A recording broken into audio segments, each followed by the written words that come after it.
एक बुजुर्ग जब गांव लौटा तो उसने देखा कि एक विशाल अजगर ने एक नन्ही चीतल हिरणी को जकड़ रखा था। बुजुर्ग ने तुरंत एक टहनी तोड़ी और बिना वक्त गंवाए अजगर पर हमला कर दिया, जिससे हिरणी की जान बच गई। बचने के बाद वह हिरणी भागने के बजाय सीधे उस बुजुर्ग के पास आई और उसके सामने पलटकर घुटनों के बल बैठ गई। बुजुर्ग ने उसके सिर पर हाथ फेरा तो देखा कि उसके शरीर पर हल्की फुल्की चोटें थीं।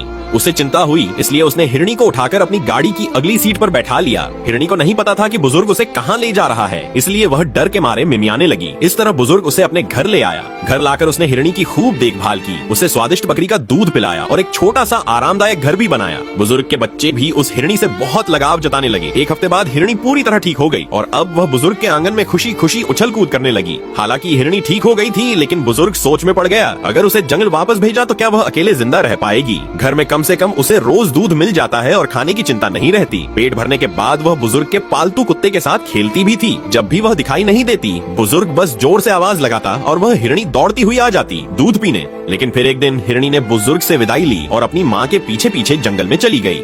कुछ दिन बाद जब बुजुर्ग को लगा कि घर में कोई आया है और उसने दरवाजा खोला तो देखा वही नन्ही हिरणी वापस आई थी, मानो शुक्रिया कहने। बुजुर्ग हैरान रह गया। उसने उसे गोद में उठाया और दोबारा जंगल में छोड़ दिया। लेकिन कुछ दिन बाद वह हिरणी इस बार अपने साथियों को भी लेकर बुजुर्ग के घर आई। अब तो वह बार बार और भी हिरणों के साथ वहाँ आने लगी। अब तो हर सुबह जैसे ही बुजुर्ग दरवाजा खोलता, बाहर हिरणों का जमावड़ा लगा होता और हर बार उस बचाई गई छोटी हिरणी की झलक इनमें जरूर मिलती।